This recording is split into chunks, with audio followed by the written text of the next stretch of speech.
Welcome to Emotions and Stories. Losing a loved one is difficult, but if you lose your friend, your confidant, and your biggest cheerleader, filling that void, coming out of that loss becomes even more difficult. And today's story is about one such relationship. So let's begin today's story between memories. Aarav had always looked up to his sister Ananya. She was his guiding light, his confidant, and the person who could bring warmth into even his coldest days. Their bond was unshakable, the kind where no words were needed to convey the depth of their love for each other. But all of that changed on a crisp winter morning when tragedy struck. Ananya was an exceptional skater, graceful, fearless. Aarav often sat by the frozen lake watching in awe as she danced across the ice with effortless beauty. That day, however, the ice was thinner than it seemed. Aarav watched from the sidelines, cheering for her when the crack echoed louder than the crowd's cheers.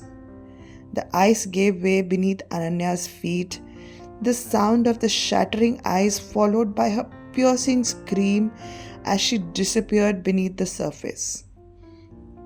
The moments that followed were a blur. Panic gripped him as rescuers tried desperately to reach her, but it was too late. The lake had claimed her, leaving behind only silence where once her laughter had filled the air. 15-year-old Aarav was shattered. The house felt unbearably quiet. Her room remained untouched, her books still open to the last page she had read, her clothes neatly folded as if she would walk back in any moment. But she never did. At night, he could still hear her voice calling his name. In the quiet moments, he often whispered, "Why did you leave?" But there was no answer. The ache of her absence was like void that grew larger every day. Days turned into weeks and Aarav withdrew from the world. His friends stopped coming over, his teachers noticed his silence, but he couldn't care less. The once cheerful boy who loved playing cricket and drawing had become a shadow of himself. Even his parents were struggling with their grief, and the distance between them grew as each person tried to bear their pain in silence. The anger came next. Why had this happened? Why did the universe take her away?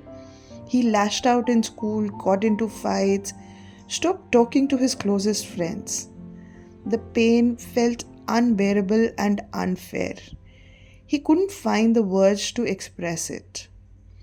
His mother Sunita tried her best to reach out to him, but she was drowning in her own sorrow.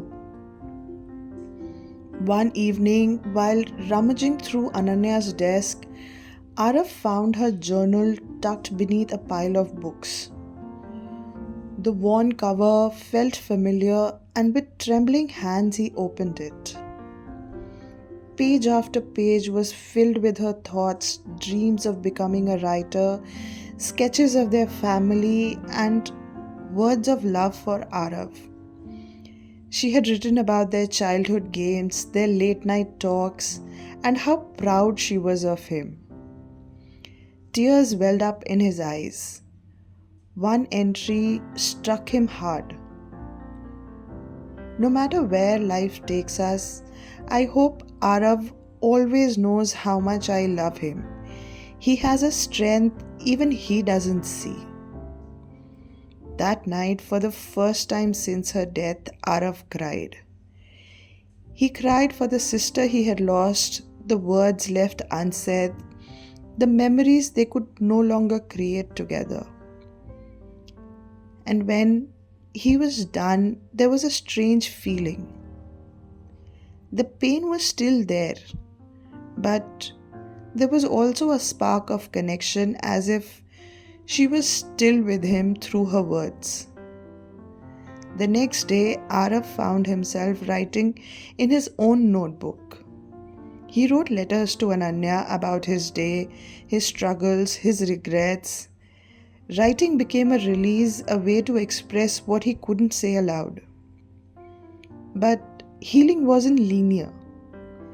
There were days he felt angry again, days he couldn't get out of bed. Winter months passed and Aarav felt stuck in time. It was only when his school counselor, Mr. Rao, noticed his withdrawal that things began to shift.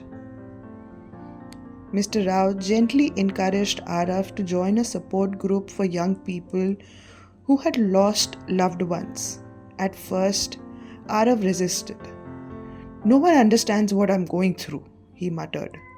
But his mother persisted and finally he agreed. The group was small, 5 other teenagers, each carrying their own pain. There was Maya, who had lost her father to an accident, Kabir, who had lost his younger brother to illness. Each story was different, yet the emotions felt painfully familiar. For the first time, Aarav realized he wasn't as alone as he had believed. One day, the group facilitator asked them to share memories of their loved ones. Aarav hesitated, but then he spoke. He talked about Ananya's laugh, the way she would race him to the park, her endless encouragements whenever he felt afraid. He shared how he missed her presence and the guilt he felt for not being able to save her. When he finished, there was silence. Then Maya spoke softly. "I feel the same way about my dad. I keep thinking if only I had done something different.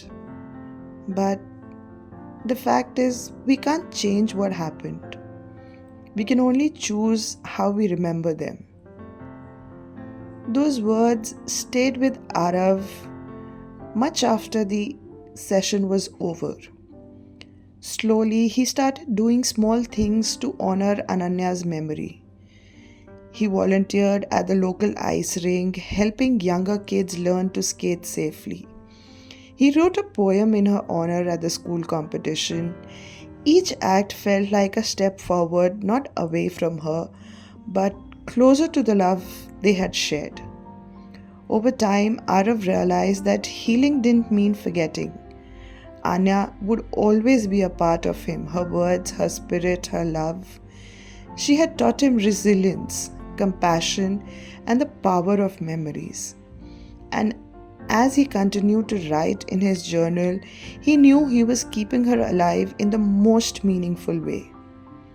Aarav learned that grief doesn't end, it just transforms. And though he would always miss his sister, he had found a way to carry her with him, not as pain but as a reminder of the unbreakable bond that they shared. I hope you enjoyed today's story, and if you've lost someone, you can find ways to carry their memory along with you. Thank you.